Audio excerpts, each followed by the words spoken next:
Shri KJ Scaria. എപ്പോഴും ഈ വിളിക്കുന്നതിന്റെ തൊട്ടടുത്തുള്ള ആളുകളെ വിളിക്കുന്നത് തിരക്കിൽ ഇരിക്കുന്നതിനിടയിലാണെന്ന് റെഡിയായിട്ട് നിൽക്കാനാണ്. 10 മിനിറ്റ് കൊണ്ട് തീരുന്നില്ല, ബാക്കി എഴുതി തരണം. സംഘടനകൾക്ക് ഇൻഡിവിജ്വൽ കൺസ്യൂമേഴ്സിന് 5 മിനിറ്റ്. നമസ്കാരം സാറേ, എൻ്റെ പേര് ജെയിംസ് കുട്ടി തോമസ്. ഞാൻ കേരള ഡൊമസ്റ്റിക് സോളാർ കൺസ്യൂമേഴ്സ് കമ്മ്യൂണിറ്റിയെ റെപ്രസെന്റ് ചെയ്യുന്നു. എല്ലാ കൺസ്യൂമേഴ്സിനെയും ബാധിക്കുന്ന സമ്മർ താരിഫ് എന്ന വിഷയമാണ് എനിക്ക് നൽകിയിരിക്കുന്നത്. ഇപ്പൊ സമ്മർ താരിഫ് നമ്മുടെ താരിഫ് ഡിവിഷനിലെ ACB കാണിച്ചതുപോലെ ഇലക്ട്രിസിറ്റി ആക്ട് 2003 62(3) നാഷണൽ താരിഫ് പോളിസിയുടെ 2016 അവർ കോട്ട് ചെയ്ത് പറയുകയുണ്ടായി. പക്ഷേ അവർ വിട്ടുപോയ ഒരു പോയിന്റ്, KCB ഉദ്ധരിച്ച ഈ പറയുന്ന ഇനങ്ങൾക്ക് പുറമെ MIT താരിഫുമായി ബന്ധപ്പെട്ട national tariff policy 2016 paragraph 5.11(h)(3) ഉദ്ധരിക്കാൻ ഞാൻ once the revenue requirements are established at the beginning of the control period, the regulatory commission should focus on regulation of outputs and not the input cost elements. At the end of the control period, a comprehensive review of performance may be undertaken. KCBയിൽ നിന്നുള്ള tariff പെറ്റീഷനിലെ ഏത് നിർദ്ദേശവും ഈ mandatory റിക്വയർമെന്റ്സിന് അനുസൃതമായിരിക്കണം. എന്നാൽ ഒരു control പീരീഡിനിടയിൽ, അതായത് 22-23 മുതൽ 26-27 പീരീഡിലുള്ള ആ പീരീഡിനുള്ളിൽ KCBയുടെ summer tariff നിർദ്ദേശം മേൽപ്പറഞ്ഞ മാൻഡേറ്ററി റിക്വയർമെന്റ്സുമായി തട്ടിച്ചു നോക്കുമ്പോൾ പൊരുത്തപ്പെടുന്നില്ലെന്ന് മനസ്സിലാകുന്നു. സമ്മർ താരിഫ് മുന്നോട്ട് വെച്ചിരിക്കുന്ന ഈ പെറ്റീഷനിൽ ശരിയായ മാനദണ്ഡമോ പെർഫോമൻസ് വിശകലനമോ നടത്തിയിട്ടില്ലെന്നും കൂടാതെ യഥാർത്ഥ ഡേറ്റ വെച്ചുള്ള മൂല്യനിർണ്ണയമോ ചെയ്തിട്ടില്ലെന്നും കാണാവുന്നതാണ്. സമ്മർ താരിഫ് എന്നത് ഒരു പുതിയ പദവും താരിഫ് ഘടനയിൽ ഇത് ഇടിച്ചു കയറ്റുവാനുള്ള ശ്രമമാണ് KCB നടത്തുന്നത് എന്ന് കാണാവുന്നതാണ്. സൂക്ഷ്മമായ പഠനവും വിലയിരുത്തലും ഇല്ലാതെയാണ് ഇത് ചെയ്തിരിക്കുന്നതെന്നാണ് മനസ്സിലാകുന്നത്. ഞങ്ങളുടെ അഭിപ്രായത്തിൽ താരിഫ് ഘടനയിൽ ഇത്തരത്തിലുള്ള അപക്വമായ മാറ്റങ്ങൾ താരിഫ് സമ്പ്രദായത്തെ സങ്കീർണമാക്കുകയും അതിന്റെ സുതാര്യത കുറയ്ക്കുകയും ചെയ്യും. ഇലക്ട്രിസിറ്റി ആക്ട് 2003 വിഭാവനം ചെയ്തിട്ടുള്ള താരിഫ് ഘടനയിൽ യുക്തിസഹമാക്കുന്നതിന് പകരം അത് സങ്കീർണമാക്കുകയും അഭികാമ്യമായ എന്തെങ്കിലും മാറ്റം വരുത്തുന്നതിൽ പരാജയപ്പെടുകയും ചെയ്യും. ഞങ്ങൾ മനസ്സിലാക്കിയിടത്തോളം ഇന്ത്യയിൽ മറ്റ് സംസ്ഥാനങ്ങളിലൊന്നും സമ്മർ താരിഫ് നടപ്പാക്കിയിട്ടില്ല. ഇന്ത്യയിലെ ഭൂരിഭാഗം സംസ്ഥാനങ്ങളിലും വേനൽക്കാലത്തിന്റെ കാഠിന്യം കേരളത്തെക്കാൾ വളരെ മോശമാണ്. കേരളത്തിൽ മാത്രം സമ്മർ താരിഫ് നിർദ്ദേശിക്കുന്നതിന്റെ പിന്നിൽ യുക്തി ന്യായരഹിതമാണ്. വേനൽക്കാലത്തെ താരിഫ് വരുമാനം വിലയിരുത്തുമ്പോൾ ഉയർന്ന അളവിലുള്ള ഉപഭോഗവും പ്രതിമാസ ഉപഭോഗം 250 താഴെയുള്ള ഗാർഹിക ഉപഭോക്താക്കൾക്ക് നടപ്പാക്കിയ ടെലിസ്കോപ്പിക് താരിഫ് ഘടനയും കാരണം വേനൽക്കാലത്തെ ഒരു യൂണിറ്റിന്റെ വരുമാനം മറ്റ് സീസണുകളേക്കാൾ അപേക്ഷിച്ച് വളരെ കൂടുതലാണ്. ഇത് മറ്റ് സീസണുകളിലെ സാധാരണ നിരക്കിനേക്കാൾ വളരെ ഉയർന്ന നിരക്കിൽ യൂണിറ്റ് വരുമാനം വർദ്ധിപ്പിക്കും. മാത്രമല്ല, വേനൽക്കാലത്തെ അധിക ഊർജ്ജ ആവശ്യകത കൈകാര്യം ചെയ്യുന്നതിന് അധിക അടിസ്ഥാന സൗകര്യ ചെലവുകളോ ജീവനക്കാരുടെ ചെലവുകളോ മറ്റ് ഫിക്സഡ് ചാർജുകളോ ഇല്ല.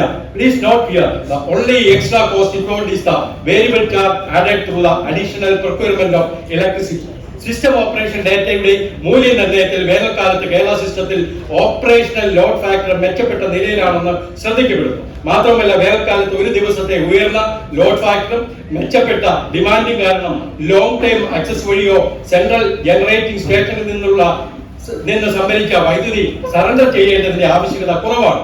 ഇതുവഴി പാഴായി നൽകുന്ന ഫിക്സഡ് ചാർജ് ഒഴിവാക്കാവുന്നതാണ്. കുറഞ്ഞ ഡിമാൻഡുള്ള മാസങ്ങളിൽ സറണ്ടർ ചെയ്യുന്ന ആയിരക്കണക്കിന് ദശലക്ഷക്കണക്കിന് യൂണിറ്റുകൾ നിരവധി വർഷങ്ങളിലേക്ക് കണക്കാക്കുകയും 100 കണക്കിന് കോടി രൂപയുടെ സാമ്പത്തിക പ്രത്യാഘാതങ്ങൾ ഉണ്ടാക്കുകയും ചെയ്യുന്നു എന്നത് ദയവായി ശ്രദ്ധിക്കാം. സമ്മർ താരിഫിനുള്ള ഈ നിർദ്ദേശം വേനൽക്കാലത്ത് ലോഡ് സെന്ററുകളിൽ വിവേകപൂർണമായി വൈദ്യുതി എത്തിക്കുന്നതിന്റെ ചെലവാണെന്നുള്ള അടിസ്ഥാന തത്വത്തിന്റെ വിരുദ്ധമാണ്. പകരം മെച്ചപ്പെട്ട സാമ്പത്തിക ലാഭക്ഷമതയോടെ ഗ്രിഡിന്റെ കാര്യക്ഷമമായ പ്രവർത്തനത്തിന് ക്രിയാത്മകമായി സംഭാവന ചെയ്യുന്ന ഉപഭോക്താക്കളെ ഇത് ഭാരപ്പെടുത്തുന്നു. By any financial principles and based on any tariff guidelines, the consumers are eligible for a reduction in tariff during summer season due to the possibility of better per unit rates if the network is managed efficiently by KCB.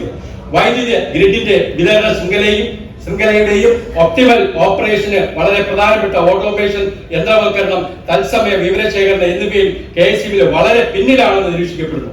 AMI smart metre project പോലെയുള്ള ഏറ്റവും പുതിയ സാങ്കേതിക വിദ്യകൾ നടപ്പാക്കുന്നതിൽ KCB കാലതാമസം വരുത്തി. കൂടാതെ വിവിധ തരത്തിലുള്ള പ്രവർത്തന തലങ്ങളിൽ തത്സമയ ഡേറ്റ ഉറപ്പാക്കുന്ന ഇന്ത്യ ഗവൺമെന്റ് വ്യക്തമാക്കിയ ടാർഗറ്റ് ചെയ്ത ടൈം ലൈൻ നഷ്ടപ്പെടുകയാണെന്ന് ദയവായി ശ്രദ്ധിക്കുക. Real time data means optimisation of technical as well as financial performance performance in electricity sector. Lack real-time data management implies less efficiency and delay in right decision at the right time, which ends up at a very operational expenses. KSEB സമർപ്പിച്ച tariff നിർദ്ദേശങ്ങളിൽ ശരിയായ തീരുമാനം ഉറപ്പാക്കാൻ അവരുടെ tariff നിർദ്ദേശങ്ങൾക്കൊപ്പം മേൽപ്പറഞ്ഞ തരത്തിലുള്ള തത്സമയ data മൂല്യനിർണ്ണയ റിപ്പോർട്ടുകൾ കൂടി ഉണ്ടായിരിക്കേണ്ടതാണ്. ഈ റവന്യൂ ഗ്യാപ്പ് ഫില്ല് ചെയ്യുന്നതിനുള്ള ചില സജഷൻസ് ഞാൻ പറയുകയാണ്. റവന്യൂ ഗ്യാപ്പ് നികത്തുന്നതിന് KSEB അവരുടെ വാർത്താ വിനിമയ ആസ്തികൾ പ്രയോജനപ്പെടുത്തുന്നത് പോലെ പല വഴികളുമുണ്ട്. രാജ്യത്ത് പല യൂട്ടിലിറ്റികളും ഇത്തരത്തിലുള്ള മാർഗങ്ങളിലൂടെയാണ് പ്രവർത്തിക്കുന്നത്. ഇതിനായി മറ്റ് പ്രധാന ഓപ്ഷൻ അതിന്റെ പ്രവർത്തനങ്ങളിൽ കാര്യക്ഷമത വർദ്ധിപ്പിക്കുകയും ചെലവ് കുറയ്ക്കുകയും ചെയ്യുക എന്നതാണ്. KSEB ശമ്പള ചെലവ് വൈദ്യുതി വ്യവസായത്തിൽ വളരെ കൂടുതലാണെന്നും വൈദ്യുതി നിയമം അനുശാസിക്കുന്നതോ അല്ലെങ്കിൽ സമർപ്പിച്ചിട്ടുള്ള വിവിധ പ്രൊഫഷണൽ പഠന റിപ്പോർട്ടുകൾ ശുപാർശ ചെയ്യുന്നതോ ആയ ഉചിതമായ പ്രവർത്തനപരമായ പുനഃക്രമീകരണത്തിലൂടെ അത് നിയന്ത്രിക്കാൻ യൂട്ടിലിറ്റി ഒന്നും ചെയ്യുന്നില്ലെന്ന് ശ്രദ്ധിക്കപ്പെടുന്നു. നല്ല യൂട്ടിലിറ്റികൾ അവരുടെ സബ്സ്റ്റേഷൻ പ്രവർത്തനങ്ങളും തത്സമയ ഗ്രിഡ് നിയന്ത്രണങ്ങളും സ്ക്വാഡ സിസ്റ്റങ്ങളിലൂടെ AMR വഴി ക്രമീകരിച്ചിരിക്കുന്ന ഉപഭോക്തൃ മീറ്റർ റീഡിങ്ങുകളിലൂടെയും ഓട്ടോമേറ്റ് ചെയ്യുമ്പോൾ KSEB ഇപ്പോഴും പ്രവർത്തനക്ഷമമില്ലാത്ത കാലഹരണപ്പെട്ട മാനുവൽ രീതികൾ ഉപയോഗിക്കുന്നു. ഇക്കാരണത്താൽ റീഡിംഗ്, ബില്ലിംഗ് എന്നിവയിൽ ഹ്യൂമൻ എറേഴ്സ് ഉണ്ടാകുന്നു. മാത്രമല്ല കൂടുതൽ ഹ്യൂമൻ റോൾ വരുന്നതിനാൽ ശമ്പള ചെലവിലേക്ക് അധിക വരുമാനം ആവശ്യകതകൾ ഉണ്ടാവുകയും അത് ഉപഭോക്താക്കളെ കൂടുതൽ ഭാരപ്പെടുത്തുകയും ചെയ്യുന്നു.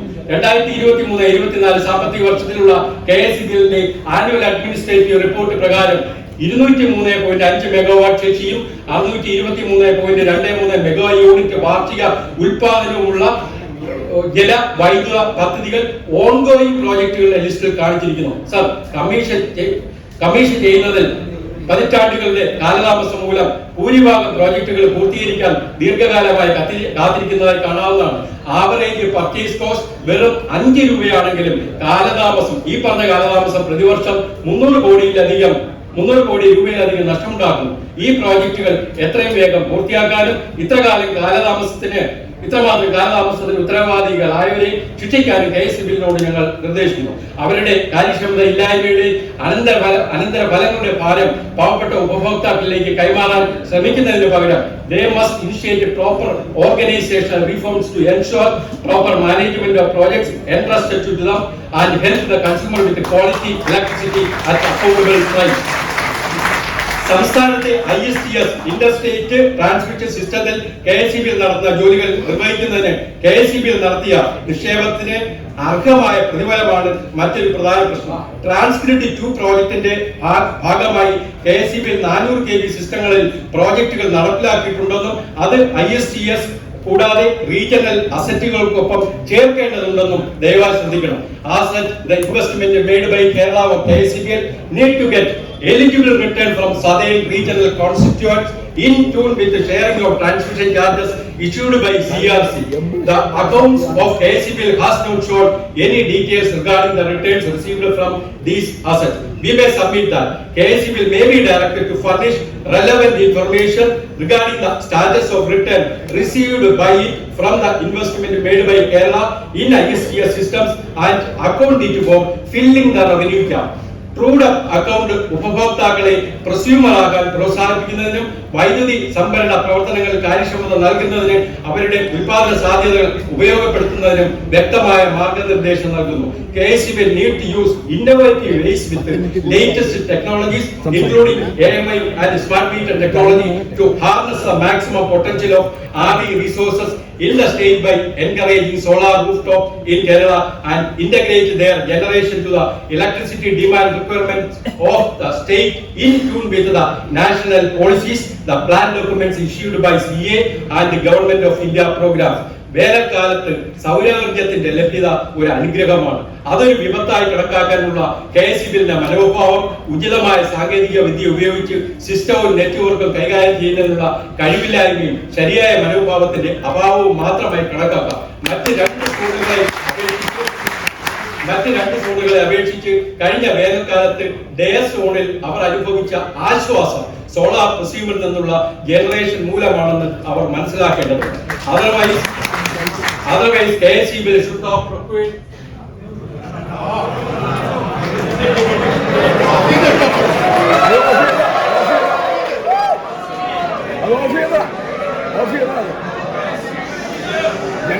ജനറേറ്റർ ഓൺ ചെയ്യണോ? ജനറേറ്റർ ഓൺ ചെയ്യണോ?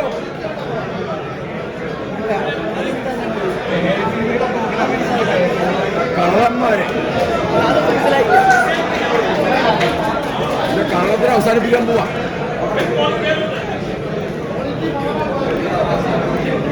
നല്ല വാക്കുകൾ വരുമ്പോഴത്തേക്കും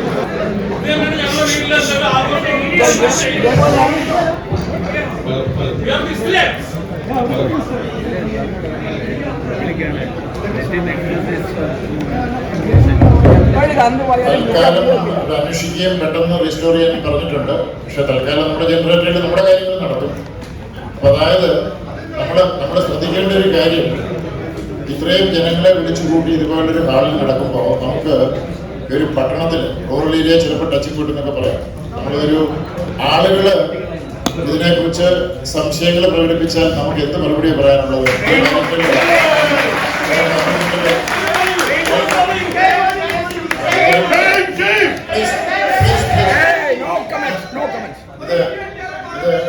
നമ്മൾ ബഹളം ഉണ്ടാക്കിയിട്ട് കാര്യമില്ല. ബഹളം ഉണ്ടാക്കും. ബഹളത്തിനാ വന്നിരിക്കുന്നത്. ബഹളം ഉണ്ടാക്കും. ബഹളം ഉണ്ടാക്കാനാ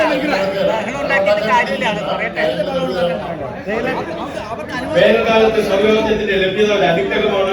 അതൊരു വിപത്തായി കണക്കാക്കാനുള്ള KCBിന്റെ മനോഭാവം ഉചിതമായ സാങ്കേതിക വിദ്യ ഉപയോഗിച്ച് സിസ്റ്റവും നെറ്റ്വർക്ക് കൈകാര്യം ചെയ്യുന്നതിനുള്ള കഴിവില്ലായ്മയും ശരിയായ മനോഭാവത്തിന്റെ അഭാവവും മാത്രമായി കണക്കാക്കാം. മറ്റ് രണ്ട് സോണുകളെ അപേക്ഷിച്ച് കഴിഞ്ഞ വേനൽക്കാലത്ത് ഡേ സോണിൽ അവർ അനുഭവിച്ച ആശ്വാസം സോളാർ കൃഷിയിൽ നിന്നുള്ള ജനറേഷൻ മൂലമാണെന്ന് അവർ മനസ്സിലാക്കേണ്ടതുണ്ട്. Otherwise KCB should have procured that much electricity also at a high cost and overloaded the network with the additional capacity, with the extra handling requirement and the transmission and distribution losses.